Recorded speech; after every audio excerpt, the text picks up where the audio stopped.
નમસ્કાર મિત્રો, જય દ્વારકાધીશ. મિત્રો, આ વાર્તા છે સાસુ અને વહુના સ્નેહના સંબંધની. તો મિત્રો, આ કહાની ખૂબ જ ઇન્સ્પિરિયન્સ અને બોધ આપનારી છે.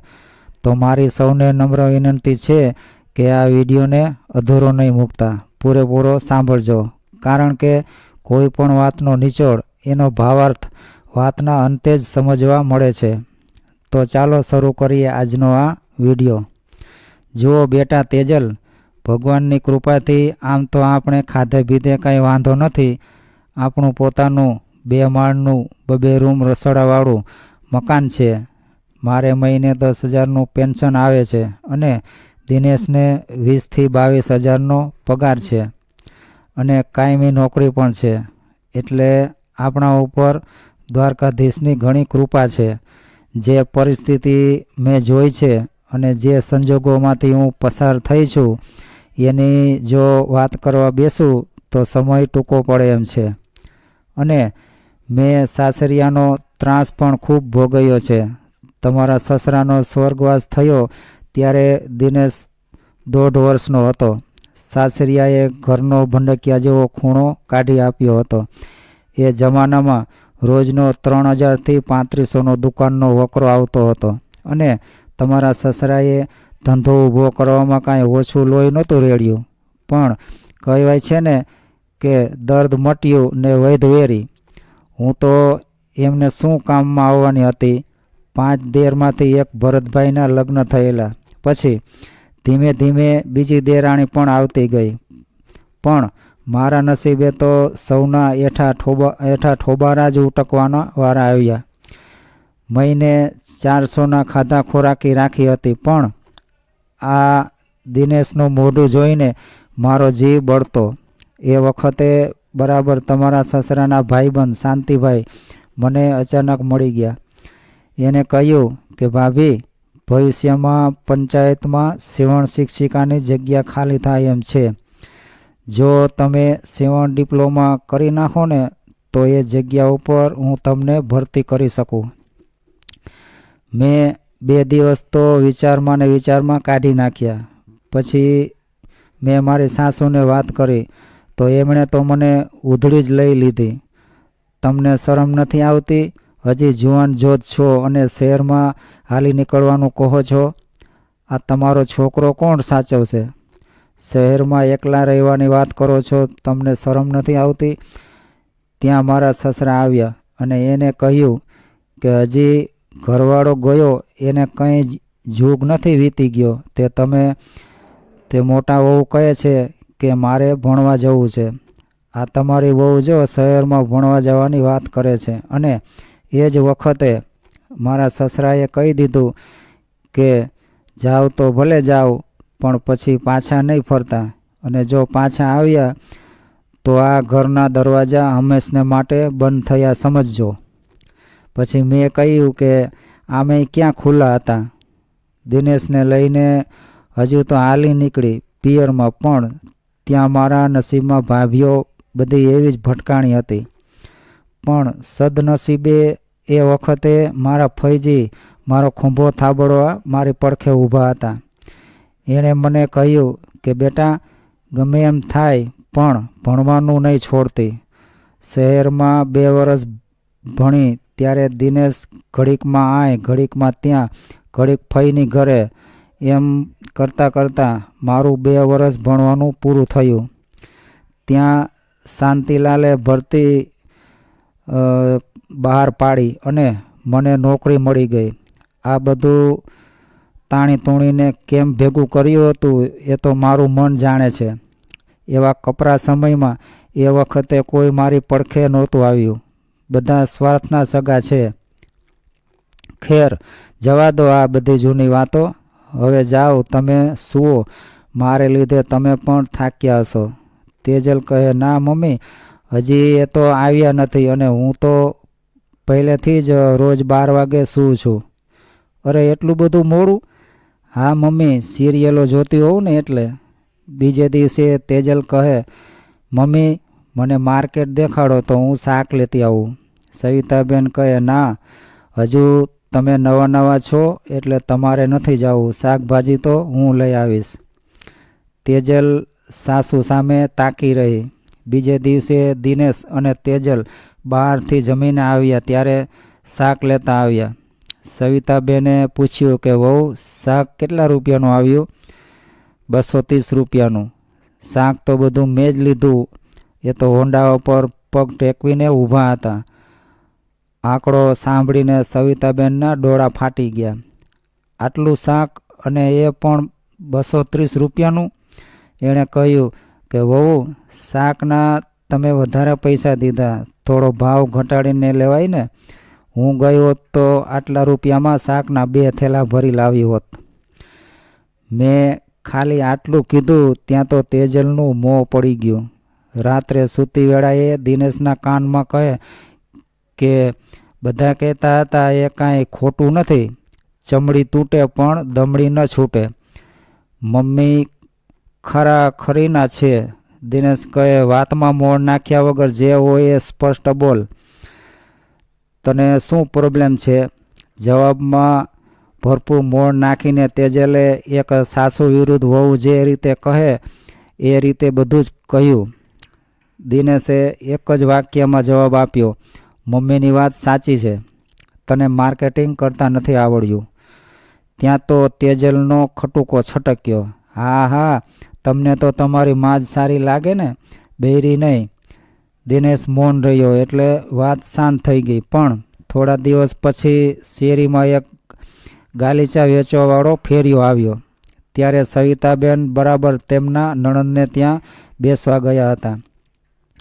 સાંજે પાછા આવ્યા ત્યારે ટીપાઈ ઉપર 2 ડબલ બેડના ઓછાળ, પીલો કવર અને લિવિંગ રૂમની 2 સેટીઓના સિંગલ ઓછાળના જોટા પડ્યા હતા.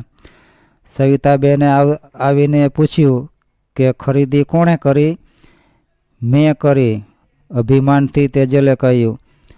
2 જોટા સિંગલના 180 અને ડબલના 150ના હતા એટલે લઈ લીધા.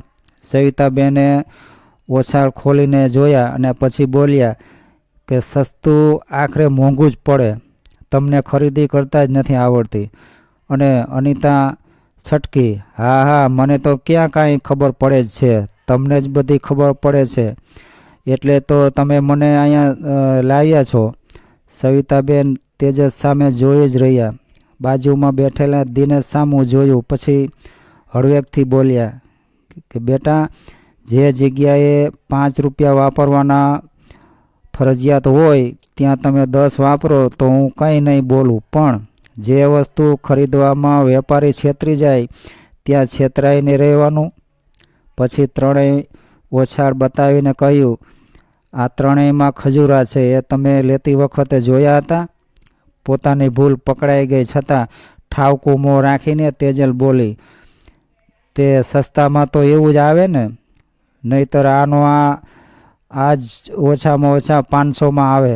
જરૂર હોય તો 500માં પણ લેવા પડે, પણ અત્યારે ક્યાં જરૂર હતી? આ સિંગલ સેટીના તો 2 જોડી ઓછાળ છે અને તમારી સેટી માટે તો તમે આણામાં 2 જોડી લાવ્યા જ છો. પછી દિનેશે કહ્યું કે મમ્મી જવા દો ને, હવે લીધા તો લીધા, હવે લઈ લીધા પછી શું? દિનેશે માન વાતને પૂરી કરાવી. બરાબર એ જ વખતે પિયરથી ફોન આવ્યો. ત્યારે તેજલ પોતાના રૂમમાં ચાલી ગઈ. જ્યારે બહાર નીકળી ત્યારે તેજલની આંખો રડેલી હોય એમ ભીની હતી. થોડા દિવસો પછી એક કપલ ટૂરનું આયોજન ગગન ટ્રાવેલ્સમાંથી થયું.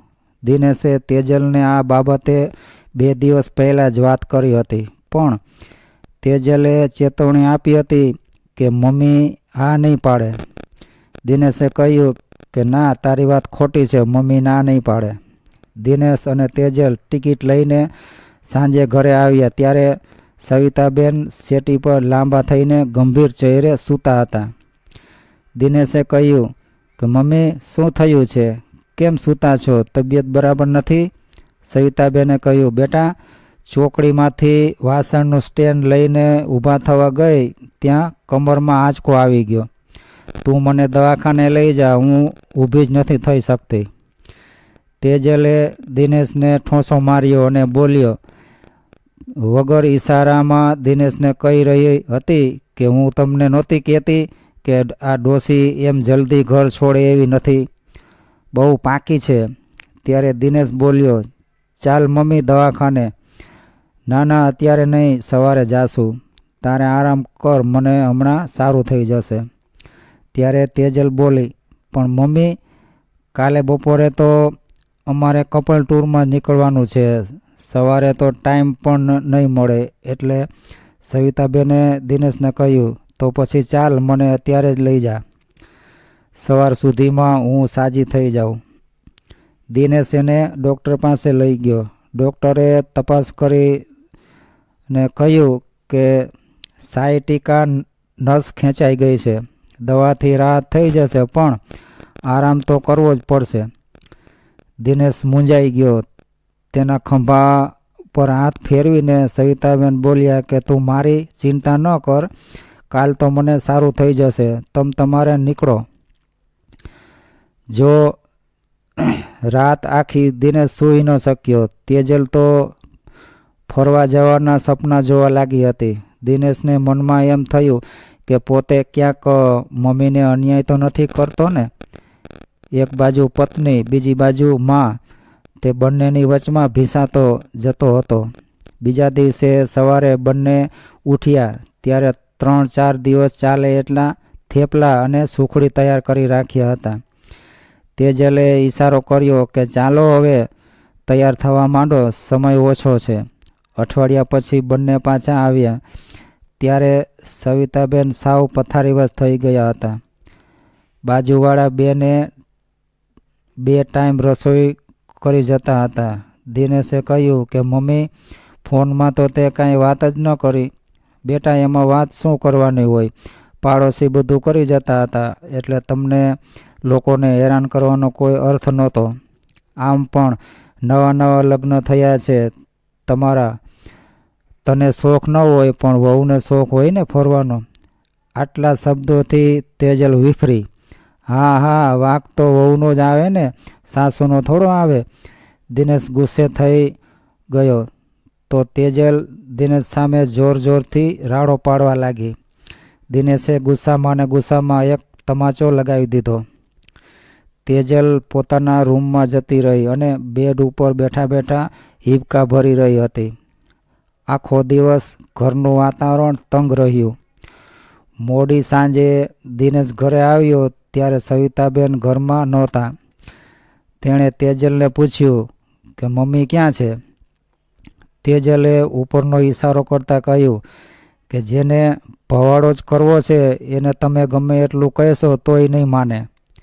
સોસાયટી અને સગાવાલામાં બધે મને જ ભૂંડી ચીતરવા માગે છે. દિનેશ ઉપર ગયો તો મમ્મી સૂતી હતી.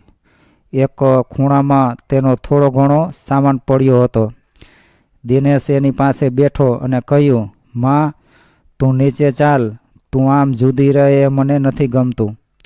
ત્યારે સવિતાબેન બોલ્યા કે રહેવા દે દીકરા, હું ત્યાં કરતાં અહીં જ બરોબર છું. જિંદગી સુખ શાંતિથી જીવવા મળે તો સારું. અહીં ઉપરના માળે સુખી છું, તું જા. દિનેશ ઉદાસ ચહેરે નીચે ઉતર્યો. થોડીવાર પછી બાજુવાળા કુસુમબેન અને તેમની પુત્રવધુ થાળી આપવા આવ્યા. થોડીવાર પછી દિનેશ ઉપર ગયો તો કુસુમબેનની પુત્રવધુ સવિતાબેનના પગ દબાવી રહી હતી. દિનેશ નીચું માથું કરીને પાછો ફર્યો. મોડેથી એણે તેજલને કહ્યું, જા, બાને પૂછતો ખરી કે તમારા પગ દુખતા હોય તો હું દબાવી દઉં. દુખતા હોય તો ભલે દુખે, મેં કાંઈ એમના પગ દબાવવા માટે લગ્ન નથી કર્યા. એમ કરીને એ બેડરૂમમાં ચાલી ગઈ. થોડા દિવસ પછી ઘરની અમુક જરૂરી ચીજ વસ્તુ લેવા માટે તેજલ એક્ટિવા ઉપર દુકાને જઈ રહી હતી. ત્યારે રોડ પર ગાડી સ્લીપ થવાના કારણે તેજલ રોડ પર જોરથી ફૂંગળાઈ ગઈ. ત્યારે એને હોસ્પિટલમાં એડમિટ કરવામાં આવી અને તપાસ કરતાં ખબર પડી કે એના થાપાનું હાડકું ભાંગી ગયું છે. અને ઓપરેશન કરવું પડે એમ છે. આ વાતની સવિતાબેનને ખબર પડી એટલે પોતાનું તમામ દુઃખ દર્દ ભૂલીને દવાખાને દોડી ગયા. ત્યારે એક મા પોતાની દીકરી માથે જેમ વાત્સલ્યથી હાથ ફેરવે એવી રીતે તેજલના માથે વાત્સલ્યથી હાથ ફેરવતા કહ્યું કે અરે બેટા, આવડી મોટી તારી મા જેવી તારી સાસુ બેઠી છે અને તારે ચિંતા કરવાની હોય? બધું સારું થઈ જશે હો બેટા, તું બિલકુલ ચિંતા નહીં કરતી, હું છું ને.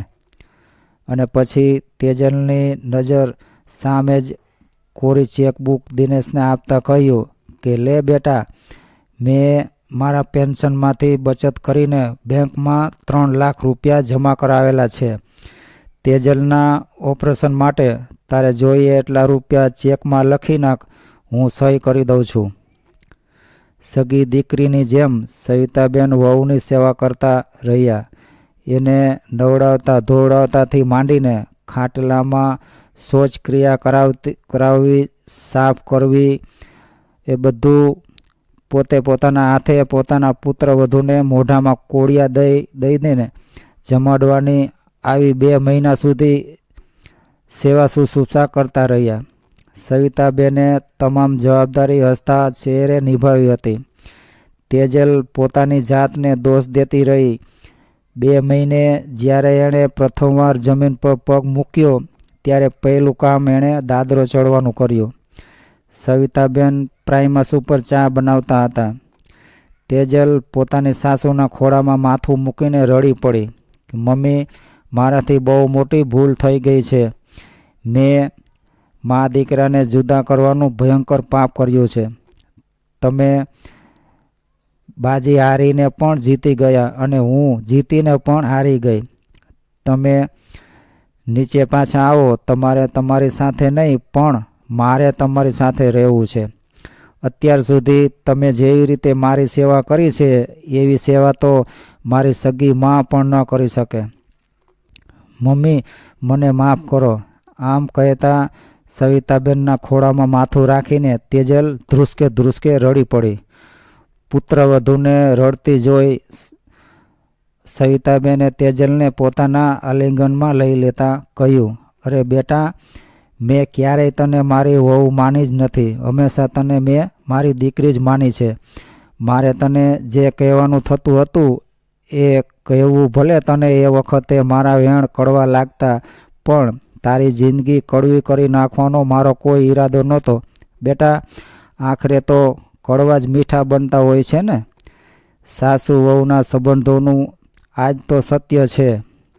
મિત્રો, આવા જ જીવનનું ઘડતર કરે એવા વિડીયો જોવા માટે અમારી ચેનલને લાઈક, શેર અને સબસ્ક્રાઈબ કરવાનું ભૂલશો નહીં. જય દ્વારકાધીશ.